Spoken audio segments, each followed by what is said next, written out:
para a glória de Deus, nosso Pai. Quero lhe convidar a abrir a sua Bíblia no Evangelho de Marcos, capítulo de número 1. Marcos, capítulo 1, vai ser o texto base da nossa meditação nessa oportunidade, com o título Desafio que Mudou o Mundo. Eu quero ler a partir do versículo 14, Marcos, capítulo 1, versículo de número 14, a palavra de Deus diz assim: depois que João foi entregue à prisão, veio Jesus para a Galileia, pregando o evangelho do reino de Deus e dizendo: o tempo está cumprido e o reino de Deus está próximo. Arrependei-vos e crede no evangelho. Andando Jesus junto ao mar da Galileia, viu Simão e André, seu irmão, que lançavam a rede ao mar, pois eram pescadores. Jesus lhes disse: vinde após mim, e eu vos farei pescadores de homens. Então eles, deixando as redes, o seguiram. Passando dali um pouco mais adiante, viu Tiago, filho de Zebedeu, e João, seu irmão, que estavam no barco consertando as redes, e logo o chamou. Eles, deixando seu pai, Zebedeu, no barco, com os empregados, foram após Jesus. Eu quero destacar versículo de número 17, e o desafio que vamos tratar, ou os desafios que vamos tratar nessa ocasião, eles têm como ponto de partida esta palavra, este convite do Senhor Jesus: vinde após mim, e eu vos farei pescadores de homens. O Evangelho de Marcos é tido como o texto mais antigo dos evangelhos. É tido como o evangelho mais antigo, que teria até mesmo inspirado ou servido de fonte para os outros evangelhos.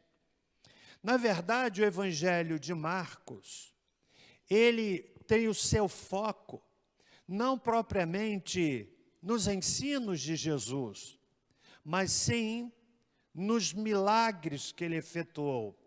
O objetivo do Evangelho de Marcos era apresentar Jesus ao gentio, aquele não judeu, e tem como foco, e tem como base, e tem como ênfase os milagres que o Senhor Jesus Cristo realizou. Por isso que quando nós passamos uma leitura no Evangelho de Marcos, nos deparamos com o registro de vários milagres, a começar aí no versículo de número 21, a cura de um endemoniado. Depois nós passamos e chegamos à cura da sogra de Pedro. Depois, no mesmo capítulo, a cura de um leproso. Depois, no capítulo 2, nós temos a cura de um paralítico. No capítulo 3, nós temos a cura de um homem com a mão ressequida. E assim por diante, passeando no Evangelho de Marcos, nós somos colocados diante dos relatos e dos registros de muitos milagres efetuados pelo Senhor Jesus, que tinham como propósito apresentar o Salvador ao gentio, e a base eram os milagres que ele efetuava.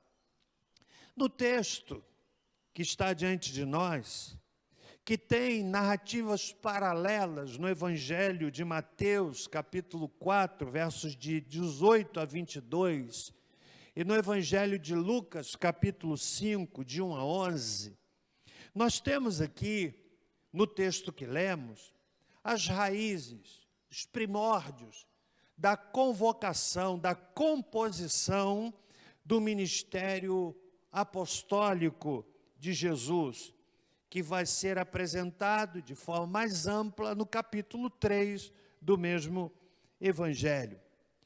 E eu quero dizer para você que me ouve nessa ocasião, que nós temos aqui, nesse desafio que Jesus fez aos discípulos, a homens simples, pescadores: vinde após mim, e eu vos farei pescadores de homens. O que eu quero dizer para você é que foi a obediência destes homens e de outros que vieram depois deles, que a palavra de Deus chegou até nós. Foi por conta da obediência, da renúncia, da resposta voluntária e positiva desses discípulos que acataram o convite de Jesus, que acolheram o convite de Jesus, que a palavra me alcançou você, e com certeza tem alcançado a tantas pessoas ao redor do planeta. O que aqui está colocado em poucas linhas, no Evangelho de Marcos, capítulo 1, de 14 a 20, foi tão forte, foi tão poderoso, ao ponto de transformar a vida de homens pescadores simples, fazendo deles homens que foram poderosamente usados pelo Senhor. E nessa introdução, eu quero que você entenda que o convite, o desafio ainda ecoa. O desafio ainda está em vigência. Vinde após mim e eu vos farei pescadores de homens. Ao longo dos séculos, pessoas dos mais variados níveis, das mais variadas faixas etárias, têm acolhido esse convite. Eu mesmo, eu recebi lá na minha tenra juventude, com 17 anos de idade, que tinha como projeto pessoal para a minha vida me tornar um engenheiro, me dedicar à engenharia, com ideias até extraordinárias, ao meu ver, naquela época.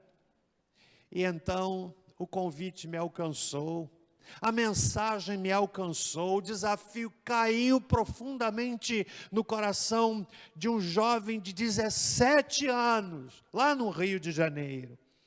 E aquilo entrou como uma flecha, como uma espada poderosa no meu coração. E é por conta da resposta positiva a esse convite, dos meus 17 anos, que eu estou aqui nessa ocasião falando para você, na convicção de que a mesma palavra que me alcançou, tem alcançado pessoas ao redor dos anos e dos tempos, em mais variados lugares, nos mais variados lugares, e que tem encontrado também respostas positivas. E o meu desejo é que isso aconteça também no seu coração, na manhã desse dia. Vinde após mim. Que convite poderoso. Vinde após mim. Vinde após mim. Vinde após mim.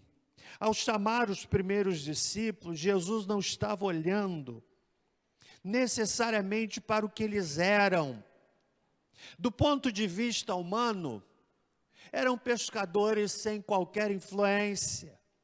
Eram pescadores que não poderiam impactar na sua condição humana a vida de nenhuma outra pessoa. No entanto, a beleza, a grandeza, não estava naquilo que eles eram, mas sim naquilo que o Senhor Jesus Cristo faria através deles. no seu tempo e a partir deles ao longo dos séculos. Há 4 desafios que fazem parte desse desafio maior, que tem a capacidade de transformar o mundo. Jesus aqui está iniciando a composição do seu ministério, chamado ministério apostólico, constituído de 12 pessoas. E ele está começando essa composição. Diz o texto que isso está inserido logo depois do seu batismo. Está aí no capítulo 1, a partir do versículo 9 até o versículo 13. Jesus, então, começa a compor o seu ministério apostólico. E ele lança aqui esse desafio extraordinário. Eu quero destacar 4 mensagens, 4 desafios, dentro do desafio maior, vinde após mim, desafios que ainda hoje alcançam o coração de muitas pessoas. E a primeira palavra que eu quero dar é que esse texto nos fala o desafio de uma missão. Versículo 17, vinde após mim e eu vos farei pescadores de homens. O desafio de ganhar vidas, eles eram pescadores habituados com a pesca tradicional, de ir para o mar, de lançar as redes, de trazer os peixes para a sua sobrevivência e da sua família, para abastecimento da cidade. Era uma atividade que não era lá nem sequer tão valorizada, era uma atividade cotidiana, e Jesus olha para aqueles homens e faz esta analogia. Ele toma como base aquilo que era a prática costumeira daqueles homens e planta no coração deles uma extraordinária missão. Vinde após mim, e eu vos farei pescadores de homens. O que é que move a sua vida? Todos nós temos, de forma consciente ou não, um projeto que move a nossa existência, que se chama a nossa missão, que se chama o nosso propósito. Há pessoas que têm como missão na vida, ou pelo menos que estabelecem para si seu propósito de vida, ganhar muito dinheiro. É um direito que elas têm. Chega o momento da vida que elas farão inventário da sua existência, farão inventário da sua caminhada e poderão até ter adquirido uma estabilidade financeira. Mas sabe de uma coisa? Isso não pode ser o propósito maior na vida de uma pessoa. E chega um tempo que elas olham para trás, olham uma situação financeira estável, mas chegam à conclusão de que, como falamos semana passada, correram atrás do vento. Todos nós temos uma missão, ou todos nós conduzimos a nossa vida inspirados por uma missão. A missão que o Senhor Jesus Cristo está lançando aqui para os seus discípulos é a única missão capaz de transformar o mundo, de impactar o mundo. Vinde após mim, e eu vos farei pescadores de homens. Agora preste bem atenção numa coisa. Quando Jesus lança esse desafio, ele faz trazendo à consciência daqueles homens o sentimento, a compreensão de urgência. No versículo 15, o Senhor Jesus Cristo diz assim: o tempo está cumprido.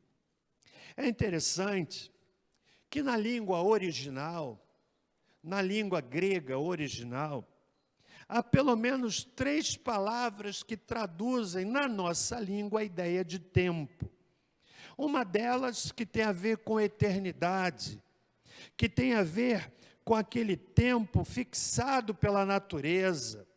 Não é nesse sentido que o Senhor Jesus Cristo está falando. Há uma outra palavra que traduz a ideia de tempo na sua perspectiva linear. O tempo no espaço, o tempo que é medido pelas horas, medido pelos minutos, medido pelos segundos. É o tempo linear, é aquele tempo que nos leva a contar a nossa idade, que nos leva a dizer, eu tenho tantos anos, e a conclusão do indivíduo que tem tantos anos é porque é um tempo contado de forma linear. Não é nesse sentido que Jesus está falando. Mas há uma terceira palavra que traduz a ideia de tempo, e é essa que Jesus está usando aqui. O tempo está cumprido, referindo-se à oportunidade. Em outras palavras, Jesus está dizendo, a oportunidade chegou, o tempo é esse, a oportunidade é agora, o tempo chegou. Você sabia que uma das fontes de angústia na mente de muitas pessoas tem a ver com o fato de constatarem que perderam oportunidades na vida. Todos nós, muitas vezes, perdemos oportunidades. Eu mesmo reconheço que já perdi algumas extraordinárias oportunidades. A oportunidade chegou e ela passou. E o conselho para a saúde mental e emocional é de que nós não fiquemos atrelados às oportunidades que passaram, porque elas não vão voltar. E quem fica preso às oportunidades perdidas vai arrastar, vai carregar na sua memória e na sua vida um sentimento de culpa e de frustração de algo que não podem mudar. No entanto, quando nós olhamos para o que o Senhor Jesus Cristo está dizendo, significa dizer e significa pensar e compreender que a oportunidade ainda está em vigência. O tempo é oportuno. O tempo de cumprir a missão, de pregar o Evangelho. O desafio de Jesus para os seus discípulos foi de uma missão tão extraordinária, uma missão tão importante, uma missão tão preciosa, que supera qualquer outra missão que possa embalar a nossa vida. Vinde após mim, e eu vos farei pescadores de homens.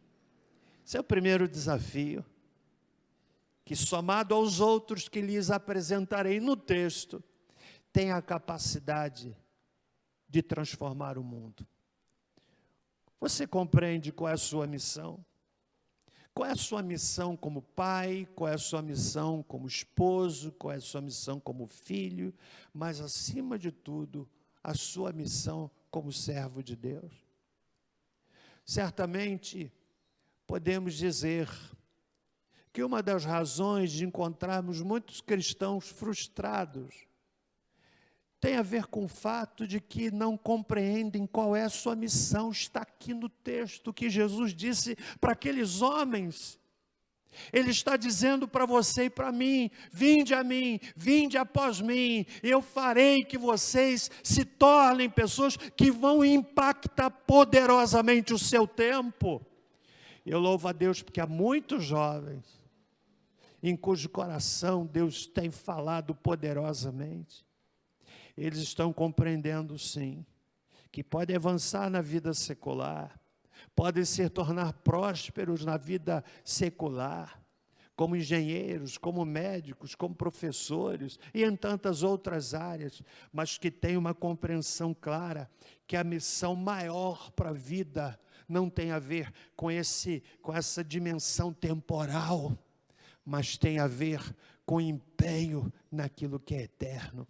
E eu louvo a Deus porque o Senhor tem levantado pessoas em tantos lugares que estão respondendo positivamente ao desafio de uma missão. A missão apaixona. A missão apaixona quem compreende claramente a sua missão como servo e serva de Deus. Isso faz do indivíduo ter paixão no coração, ter paixão no coração, ter garra para seguir, ter sonhos para sonhar, e mais do que isso, garra para transformar os sonhos que habitam a mente e o coração em algo tangível, palpável, materializado.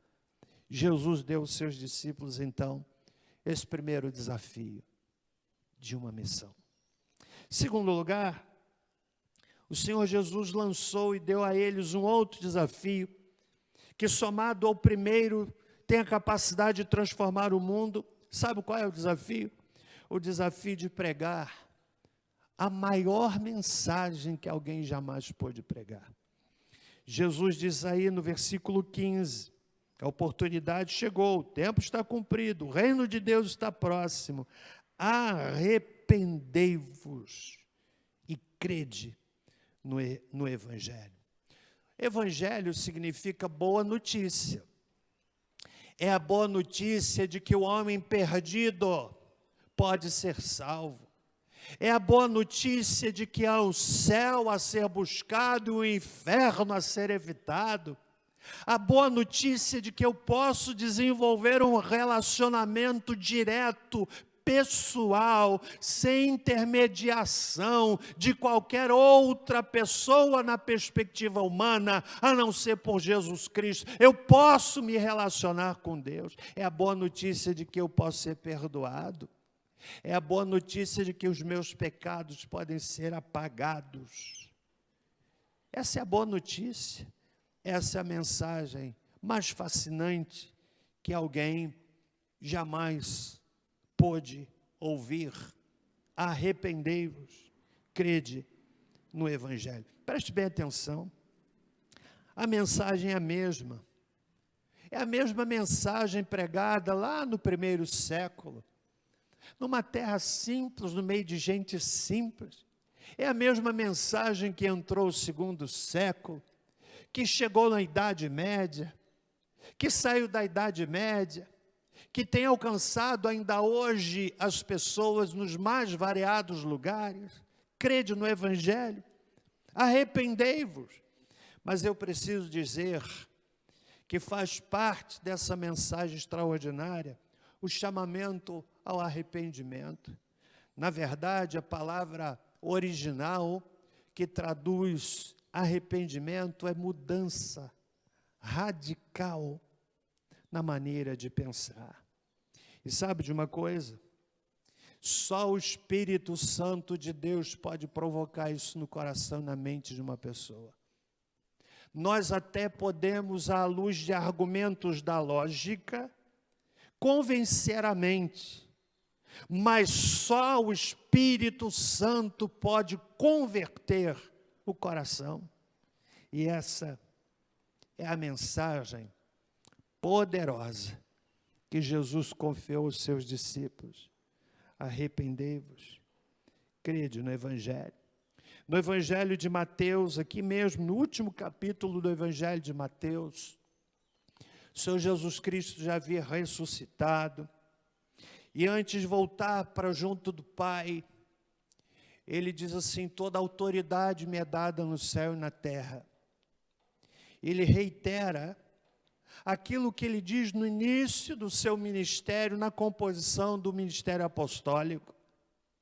Antes de voltar para junto do Pai, é como se ele abrisse o seu ministério falando do Evangelho e encerra o seu ministério falando do Evangelho. Ele diz: eu tenho toda a autoridade no céu e na terra. Ele dá uma ordem, um comissionamento aos seus discípulos. Ele lhes confia e nos confia uma mensagem a ser pregada. Portanto, ide, fazei discípulos de todos os povos, batizando-os em nome do Pai e do Filho e do Espírito Santo. Nós temos, portanto, uma mensagem a ser pregada. A mensagem de transformação do coração. Nessa minha caminhada ministerial já de tantos anos, nessa fase final da minha caminhada ministerial, e eu espero em Deus que ainda tenha alguns anos de saúde, alguns anos de integridade mental, espiritual, moral para pregar o Evangelho, mas eu tenho visto muitas coisas maravilhosas estarem acontecendo e terem acontecido. A mensagem poderosa que alcança o coração da pessoa, e quantas delas estão hoje aqui na nossa comunidade? Pessoas com a vida destruída, sem sonhos, sem perspectivas, sem projetos, sem razão para viver, apenas como diz o cantor popular, deixa a vida me levar. Deixa a vida me levar. Quantos que estão assim, sendo empurrados pela vida, não são protagonistas, mas eles estão sendo apenas coadjuvantes de uma história sem propósito, sem alvo. Mas a mensagem que a gente prega é mensagem poderosa. Agora mesmo pela manhã, eu creio que essa mensagem que eu estou pregando, eu não sei nem para quantas pessoas, quantos estão acompanhando aí? Talvez não chegue nem a 200 pessoas. 285 pessoas. 285. Mas não apenas aquelas que estão ouvindo agora, mas aquelas que vão ouvir depois. Eu creio que essa mensagem é poderosa, porque ela vem com a chancela, com a investidura, com óleo fresco, denso do Espírito Santo de Deus. É mensagem que transforma. Então Jesus confiou aos seus discípulos e fez um desafio. Primeiro, o desafio de uma missão. Segundo, o desafio de uma mensagem. Terceiro lugar, Jesus lançou para eles o desafio de resposta com uma atitude. Com uma atitude. O texto diz que após o Senhor Jesus Cristo lançar o desafio de segui-lo e se tornarem pescadores de homens, o desafio teve a resposta de atitude. O versículo 18 diz assim: então eles, deixando as redes, o seguiram. O versículo 20 diz assim: então, logo o chamou, e eles, deixando seu pai, Zebedeu, no barco, com os empregados, foram após Jesus. Uma missão, uma mensagem, e houve uma resposta por parte dos discípulos com uma atitude, que é aqui traduzida pelo verbo deixar, ou melhor, seguir, deixar e seguir. Foi a atitude que eles tiveram. Deixaram as redes, deixaram o pai Zebedeu. Pensa bem, o que representa a rede para um pescador? É o mesmo que representa a voz para o cantor? É o mesmo que representa a perna para o corredor? É o mesmo que representa a visão para o pintor?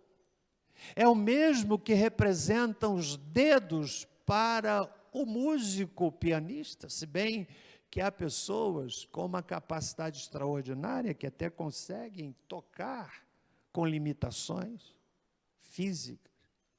Jesus está aqui desafiando, e eles deixaram aquilo que tinha a maior importância para eles.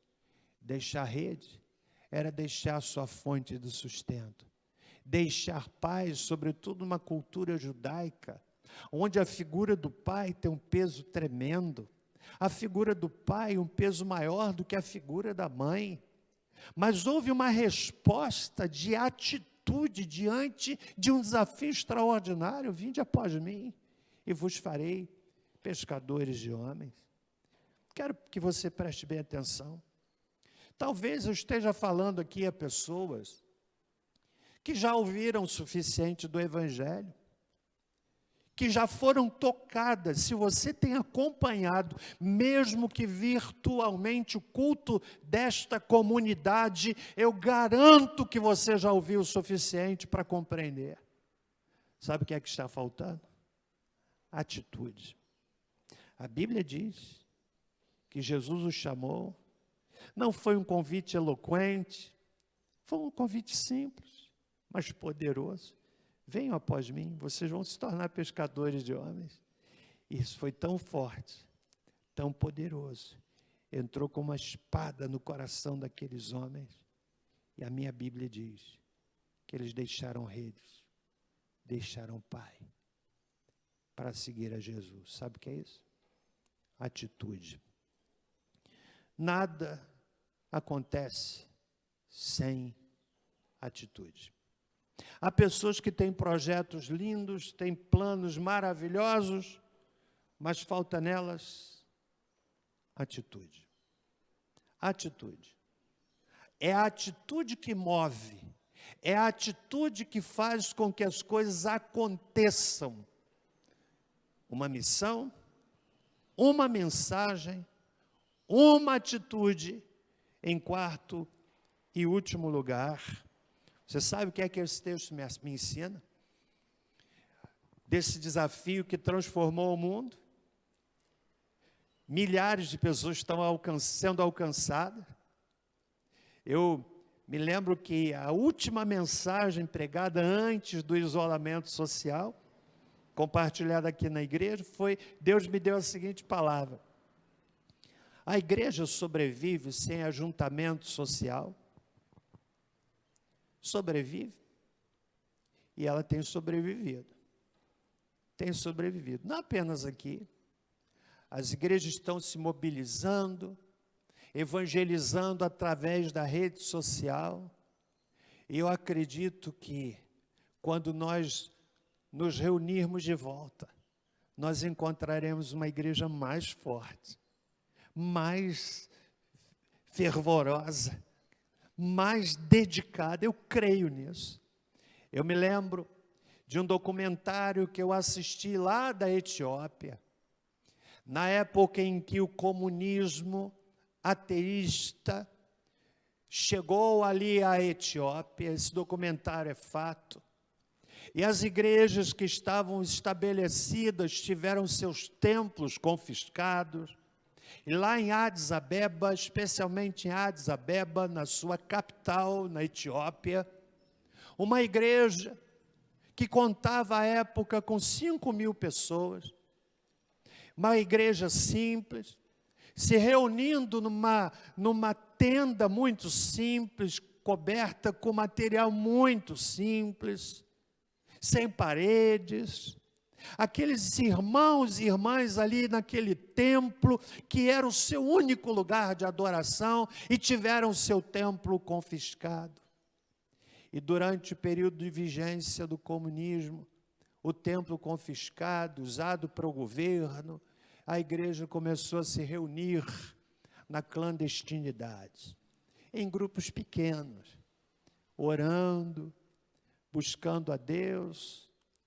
Eu vi esse documentário e é impressionante ver aqueles irmãos simples se ajoelhando e pedindo: Deus, nos fortalece.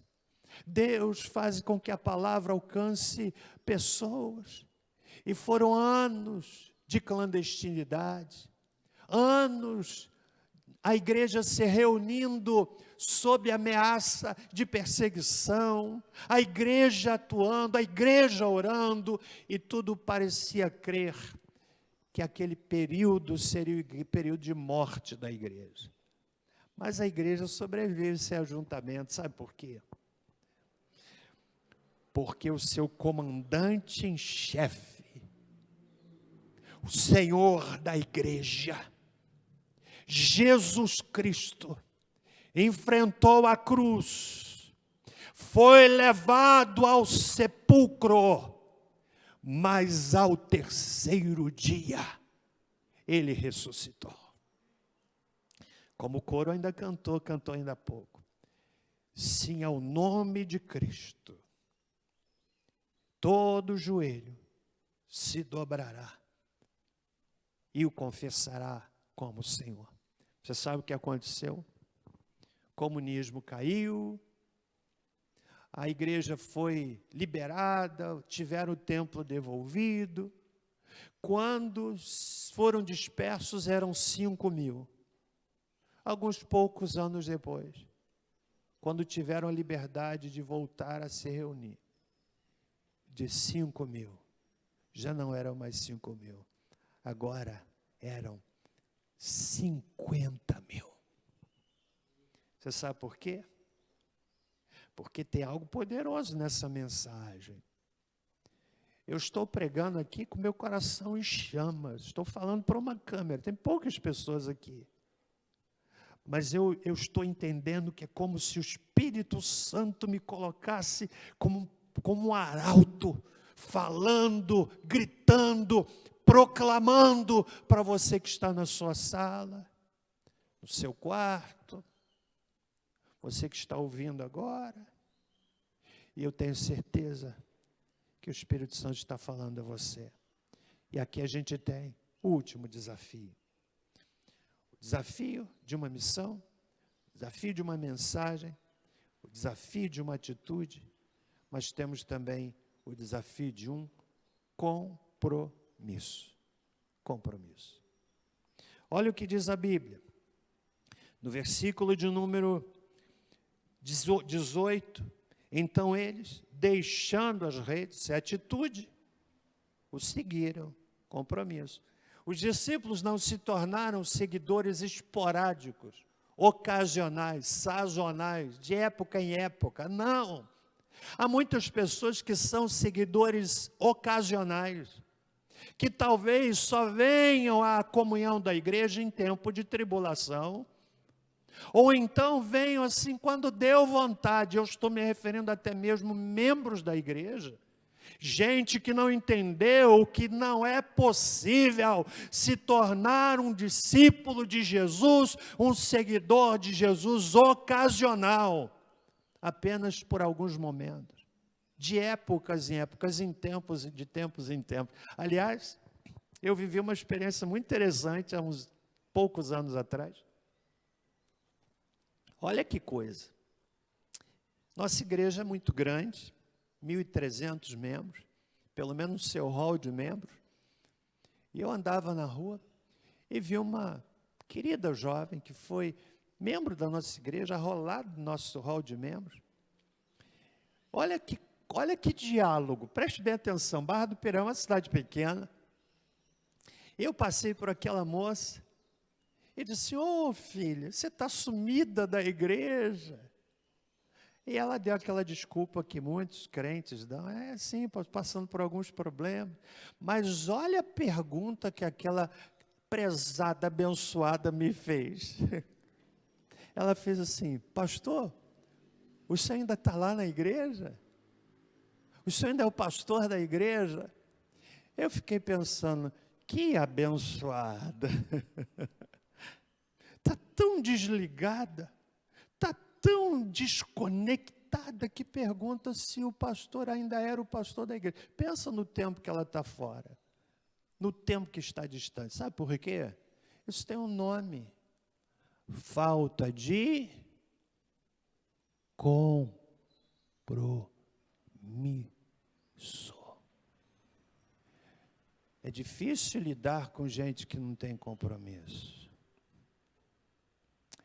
Eu prefiro a pessoa que não tem tanto potencial, mas tem compromisso, aquela cheia de talentos, mas que não tem compromisso.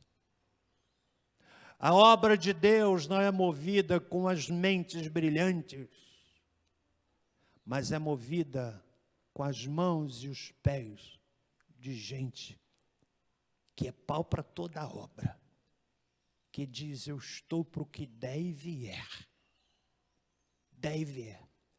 que está como aqueles soldados de Davi. Quando Davi apenas disse: eu queria tanto beber, me deu vontade de beber água lá daquele poço, cercado pelos filisteus. Os soldados de Davi, olha o compromisso desses camaradas. O rei pensou, e eles foram lá, no meio do exército inimigo, arriscando as suas vidas, e trouxeram água para Davi. Disseram assim: rei, nós trouxemos de lá. E Davi disse assim: eu não posso beber essa água, vocês arriscaram a vida de vocês. Davi se emocionou e derramou aquela água, ofertando-a ao Senhor. Não que a água fosse mágica, mas o que estava por trás era precioso, o compromisso, a lealdade daqueles homens. A obra de Deus é feita assim. Gente que tem compromisso, gente que é leal, verdade, leal, gente leal. Onde é que está isso, pastor? O texto diz que eles deixaram, verso 18, seguiram. Seguir significa compromisso. Hoje se fala muito em seguidores no Instagram. Eu tenho lá 1000 e tantos. Mas você acha que eu me impressiono? 1000 e tantos. Tem gente que tem 1 milhão de seguidores. 1 milhão de seguidores. Com quantos deles você pode contar se você ficar doente? Hein? Tem gente que diz assim: não, quero chegar a tantos 1000 seguidores. É apenas para mover ego. Se você quiser me seguir no Instagram, ótimo. Eu quero dizer para você, isso não tem efeito nenhum na vida de uma pessoa. Não é sobre esse tipo de seguidor que Jesus está se referindo. Seguidor, o que o texto está se referindo aqui, seguidor é aquele que queria estar com Jesus em todo momento. E olha o que aconteceu. Ao longo da história, o Senhor Jesus continua convidando homens e mulheres para segui-lo. Ninguém pode ser forçado. É uma resposta espontânea de quem foi convencido pelo Espírito Santo de Deus. Eu vou convidar daqui a pouquinho você se tornar um seguidor de Jesus. Eu vou convidar daqui a pouquinho você, meu irmão, que está me ouvindo, a se tornar um seguidor de fato de Jesus. Não um seguidor de igreja, de religião. Um membro ocasional, sazonal, vem quando dá vontade. Eu quero desafiar você a arregaçar as mangas e a vir para o olho do furacão. Eu gosto dessa figura. Para o olho do furacão, lá onde a batalha está mais acirrada, é lá que eu quero estar colando o ombro, é lá que eu quero estar sangrando as mãos, porque não dá para pegar com luva, eu vou pegar com as mãos sangram, mas é ali que eu quero estar, no olho do furacão. Esses homens foram para o olho do furacão, deixaram tudo. Eu quero citar, finalizando, um texto que eu achei muito interessante, fala do exemplo de mártires. Os apóstolos que amaram o Senhor, o amaram até o fim. De boa vontade o seguiram no caminho do sofrimento. João foi exilado na solitária ilha de Patmos. Estevão foi apedrejado até a morte pela multidão irada. Mateus, apunhalado por uma multidão na Pérsia. Marcos, quando 2 cavalos separaram suas pernas. Lucas, enforcado com crueldade. Pedro, Filipe, Simeão, crucificados. Bartolomeu foi enforcado pelos pagãos. Tomé morreu na Índia, despedaçado por 5 cavalos. Tiago, apóstolo, foi decapitado pelo rei Herodes. Tiago, pequeno, cortado ao meio por uma serra afiada. Tiago, irmão do Senhor, apedrejado. Judas, não os Iscariotes, amarrado a um poste atravessado por setas. Paulo, mártir, foi morto por Nero, lá em Roma. E esse texto, o autor diz assim: eu estou pronto a tomar a cruz e prosseguir. Seguir os apóstolos no caminho do sofrimento e do sacrifício. E que dezenas de milhares de almas preciosas sejam salvas. Eu estou pronto a deixar tudo e ser mártir pelo Senhor. Sabe o que é isso? Compromisso. Isso mudou o mundo. Quero fazer 2 convites, chegando ao fim. Primeiro deles, você que está me ouvindo, que já entendeu que Jesus salva, quero convidá-lo a entregar a sua vida a Cristo. Eu vou orar com você, eu quero encorajá-lo a fazer suas as minhas palavras, fazer a minha oração, uma oração de entrega da sua vida a Jesus. Eu vou orar aqui, pausadamente, e ao final, eu vou convidá-lo a dizer: eu aceito a Jesus como meu Senhor e Salvador. É a segunda oração que eu quero fazer, mas daqui a pouco, já finalizando. Você, irmão querido, que nível de compromisso você tem? A mensagem nós temos, a missão nós temos, mas a atitude e o compromisso, isso é individual, é subjetivo. Eu não posso me comprometer por você, eu não posso ter atitude por você. Eu diria que a caminhada cristã é como aquela corrida do atletismo, corrida de revezamento, onde 4 atletas, a equipe se divide na pista de corrida com 4 atletas. O tiro de largada é dado e um sai correndo com o bastão e vai correndo até passar o bastão para o segundo, que já começa a correr, se aquecendo, e sem olhar para trás ele pega o bastão e acelera e passa para o terceiro até chegar o último, e a vitória é fruto do empenho dos 4. Nós estamos numa corrida de revezamento. As gerações futuras dependem do nosso empenho. Quero encorajá-lo a assumir o compromisso. Vamos orar. Ore comigo, você que quer hoje entregar a vida a Jesus, que quer dizer: pastor, eu quero Jesus na minha vida, eu quero Jesus na minha casa, eu quero Jesus no meu coração, eu quero Jesus entrando na minha família, através de mim, alcançando meus filhos. Eu quero Jesus modelando a minha vida. Eu quero experimentar Jesus no meu coração. Você que está aí ouvindo agora, talvez com lágrimas nos olhos, diga comigo assim: Senhor Jesus, eu venho à tua presença, reconhecendo que não mereço coisa alguma de ti, mas sei e creio que o Senhor morreu na cruz por meus pecados, para me perdoar, para me salvar, para trazer paz ao meu coração. Diga ainda comigo: Senhor Jesus, nesta hora, eu decido entregar o meu coração ao Senhor. Senhor Jesus, eu recebo o Senhor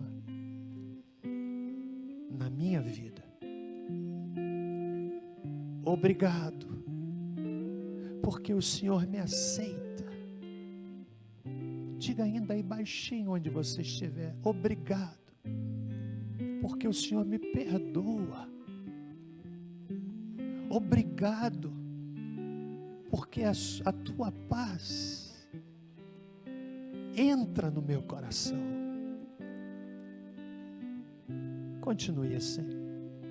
Você orou comigo? Você orou comigo? Quer entregar a vida a Jesus?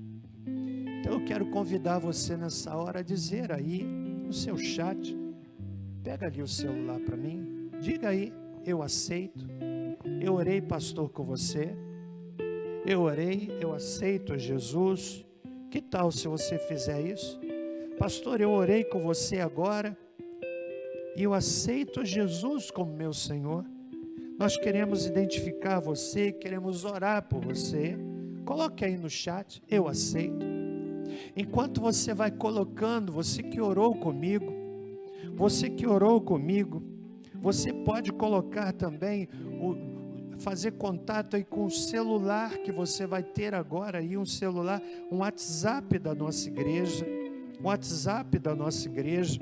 para que nós possamos fazer um contato com você, fazer um contato, lhe ajudar. Mas se você orou comigo, nós queremos muito identificá-lo. É simples, aí no seu chat você vai dizer: eu aceito, eu orei, pastor, com você, eu aceito Jesus, eu quero Jesus na minha vida. E agora eu quero orar por você, irmão, quero orar por você. Que tal você assumir um compromisso diferente? Você tem compromisso? Qual é a sua missão? Você entende a sua missão? O que é que tem movido você? O que é que tem impulsionado você? Se forem valores daqui, eles vão ficar aqui. Vai chegar um tempo que você vai olhar para trás e dizer assim: estou frustrado. Mas eu quero nessa hora encorajar você a renovar o seu compromisso com Deus. E quero orar com você também. E a seguir eu vou pedir para você colocar no chat também: eu me comprometo, pastor, eu quero voltar com um compromisso novo com o Senhor. Vamos orar? Pai amado, muito obrigado pela oportunidade de pregar a palavra, porque vários estão renovando o seu compromisso contigo. Que ao voltarmos para a reunião física, presencial, sejamos uma igreja fervorosa, apaixonada, consciente da nossa missão, de pregar o Evangelho, de falar de Jesus, de povoar o céu, através da preciosa mensagem do Evangelho. Que o Espírito do Senhor possa atuar no coração de cada um de nós, enchendo-nos poderosamente, em nome de Jesus. Amém. Você orou comigo?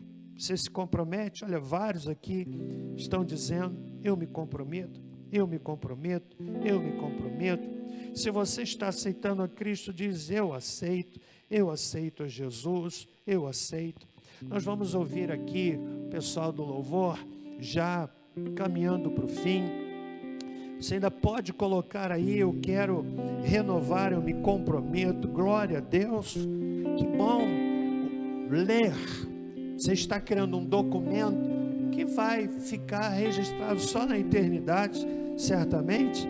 Você está aqui registrando: eu me comprometo, eu me comprometo. Se você já orou comigo, amigo, quer entregar a vida a Jesus, você aceitou a Cristo, coloque aí: eu aceito. E para você, irmão querido, o desafio é: eu me comprometo, eu me comprometo. Vá dizendo aí, vamos saturar a nosso chat com essa afirmação, para a glória de Deus, para a glória de Deus, e tão somente para a glória dele, eu me comprometo. Vamos louvar ao Senhor. Eu retorno para orar com você.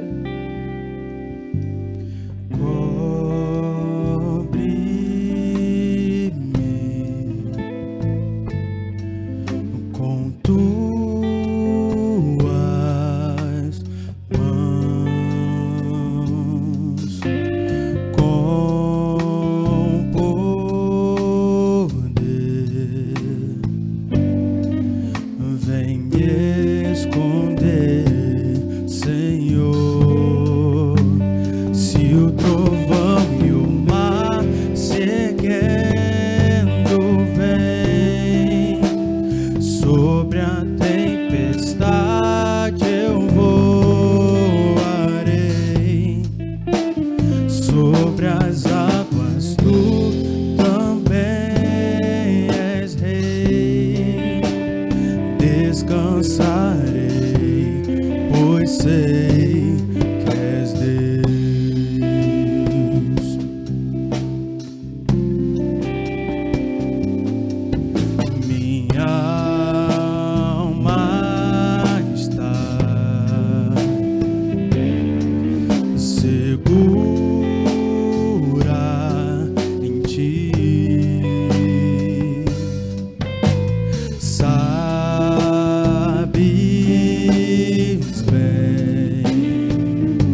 vida é curta. Esse é a minha frase do meu WhatsApp. A vida é curta. A vida é curta. Nós precisamos fazer o que o Senhor Jesus ensinou: juntar tesouros no céu, onde a traça e a ferrugem não consomem. Valores eternos. Valores eternos são aqueles que não se findam. Valor eterno é levar o conhecimento da palavra a tantos que ainda não a conhecem.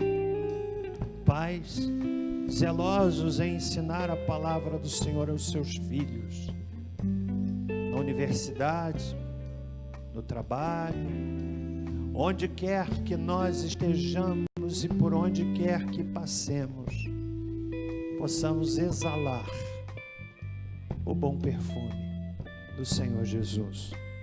Louva a Deus. Vários irmãos e irmãs não estão dizendo a mim, obviamente, não faz sentido, mas estão dizendo ao Senhor: eu me comprometo. Eu me comprometo. Eu me comprometo. E esse compromisso pode ser traduzido de muitas maneiras. Uma delas, compartilhar o link para hoje à noite. Porque se o compromisso não gerar ação, não faz sentido. É apenas emoção. E emoção vem e vai. Tem prazo de validade. Então eu quero encorajá-lo a traduzir o seu compromisso em ação. Hoje, convide muita gente para o culto. Passe o link, é tão simples. Isso é compromisso. Compromisso de orar por sua igreja, de orar por seus pastores, para que Deus nos dê palavra para abençoar a sua vida. Porque nós estamos debaixo da mesma tensão que qualquer humano vive. Nosso país, uma tensão econômica, política, uma instabilidade jurídica terrível. Uma situação triste, um cenário que apavora. O pastor está debaixo da mesma pressão, com a responsabilidade de vir aqui trazer uma palavra de Deus para você. Pastor não é super-homem não, é homem, no sentido pleno da palavra. Então o compromisso pode ser na forma de cobrir seus pastores com oração. Nós vamos orar finalizando. Eu louvo a Deus, tantos que eu estou vendo aqui, dizendo: me comprometo. Glória a Deus. E é por isso também que eu creio, quando a igreja voltar, ela vai voltar arrebentando, em nome de Jesus. Amém. Senhor, muito obrigado pela celebração desta ocasião. Mesmo com as dificuldades iniciais, eu quero louvar o Teu nome pelo empenho dessa equipe maravilhosa. Gente valiosíssima, que está buscando fazer o seu melhor. São pessoas que estão fazendo de forma apaixonada. São amadores no sentido pleno da palavra, gente que faz por amor. E obrigado, Deus, porque podemos ter culto. Tantos ouviram, tantos vão ouvir depois na gravação. Obrigado pelos irmãos que escolheram fazer parte do culto online, mesmo com tantas ofertas de cultos, até tecnicamente bem elaborados, muito mais tecnicamente evoluídos, mas não é isso que transforma a celebração em culto. Obrigado por esses irmãos que escolheram comer o pão fresco, saído do forno, aqui ao vivo, participando conosco. Obrigado, Senhor. Que o Senhor nos dê uma tarde na Tua presença, e que à noite tenhamos um culto de visitação do Senhor. Em nome de Jesus. Amém. Até a noite, querendo Deus, um abraço a todos, bem como ao pessoal do Ministério de Surdos. Deus abençoe a todos.